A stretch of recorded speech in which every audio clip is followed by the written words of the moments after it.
Imagine this. You're deep into an online game, exploring a virtual world, battling enemies, and strategizing with teammates.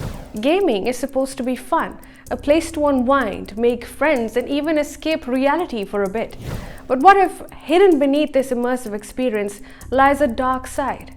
A world where extremist groups are quietly infiltrating gaming platforms to target young players, radicalize them, and even recruit for their agendas. This may sound like the plot of a dystopian thriller, but unfortunately, it's real, and it's happening right now. Gaming has transformed into a global phenomenon connecting billions of players around the world. With its unmatched ability to transcend borders, it has become more than just entertainment.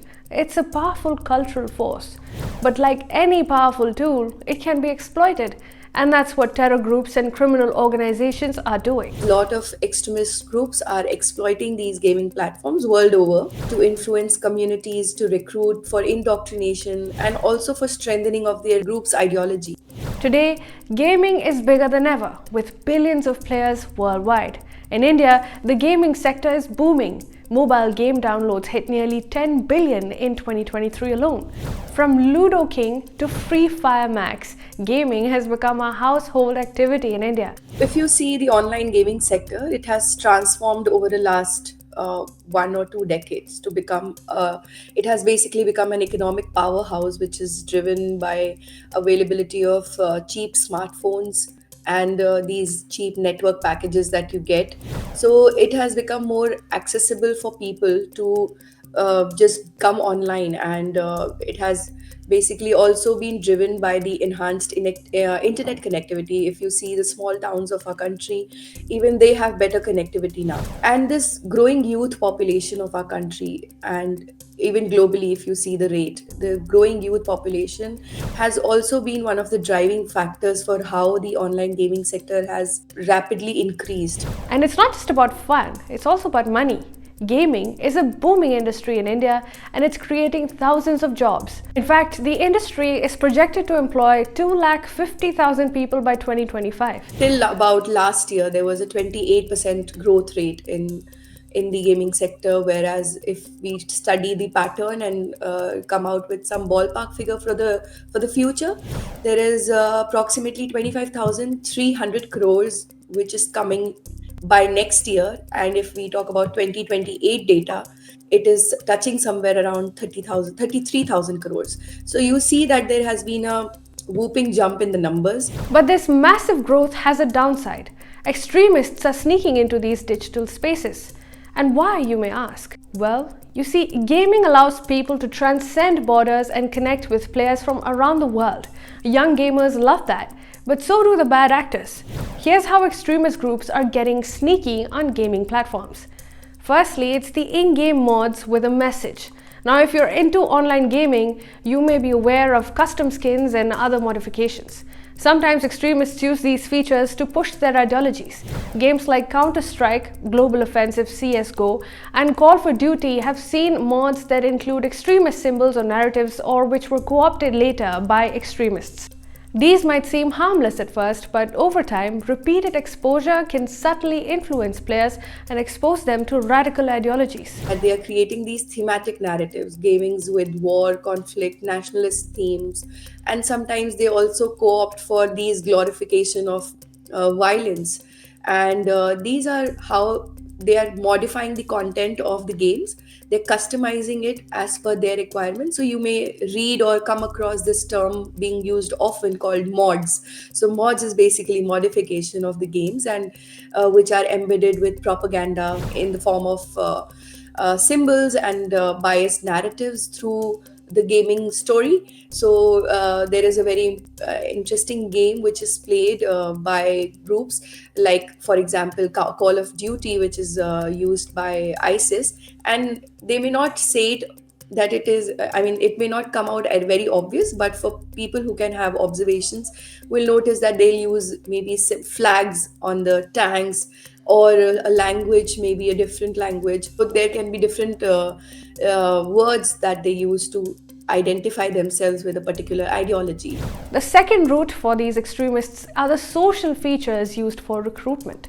Now, games often have chat rooms, forums, or voice channels for players to interact. While these are great for building friendships, extremists sometimes use them to target inexperienced players, build trust, and then slowly introduce radical ideas. Virtual reality platforms like VR Chat, where players can interact in real time, are particularly vulnerable. There is a big opportunity for them to recruit from individuals from these gaming platforms and then groom them and train them militarily. They have direct messaging with them in the private chat rooms. Now they don't need a physical space or a football ground size area to train their people. They can very much do it from the desktop. They can be a trainer and they can be a trainee on both sides, and they can easily groom them. There is also a very frequent use of simulation exercises. Terrorists use training simulations in these games. Some combat games are so realistic they're almost like military simulations. Extremists use these games like Arma 3 and Escape from Tarkov to practice tactics, simulate attacks, and even teach recruits coordination strategy. But terrorists are not the only ones preying on the vulnerable in the gaming universe. And this brings us to money laundering and financial fraud. That's right, games with in-game currencies or marketplaces are also being exploited. Money laundry and gaming platform and dark web, the three platforms go hand in hand, and it has become one of the biggest pool of financial resources for extremist groups because they are going out and doing unmoderated transactions. For example, in CSGO, weapon skins are sometimes used for illegal trades or money laundering. Extremists take advantage of these systems to fund their activities. So basically, there are few methods that are used, and one of them is, let's say, they have stolen credit cards. By using these stolen credit cards, the criminals are going inside the game, purchasing all the premium features and bringing back on the dark web and selling it in the black market on cheaper rates, let's say. So what is happening when a legitimate buyer who is in search or who is addicted to gaming and wants to have premium features, he or she will go on the black market to look out for people selling these stolen features, while the criminal use stolen cards to buy. These legitimate buyers are using their hard earned white money to go and purchase. So there is a transaction which is happening where the black money is converted into a white money. Cryptocurrencies are also being used in this space. Another thing is blockchain based games. A lot of players in within the game are using cryptocurrency, and they are being used to move their funds from across the borders. Gaming platforms aren't inherently dangerous. In fact, they're amazing for creativity, teamwork, and even education. But extremists are exploiting the very features that make them fun. The anonymity, immersive worlds, and social connections can become tools for manipulation if players aren't careful. So what can we do? So there are financial intelligence units which can observe these unusual transactions where there are repeated small transactions taking place on a particular account from a particular place. There are ways in which you can carry out verification of the players through use of KYC practices, which is done in many other sectors like banking, for example. And then you can have your registered pseudonames, which identifies you with the legitimate player.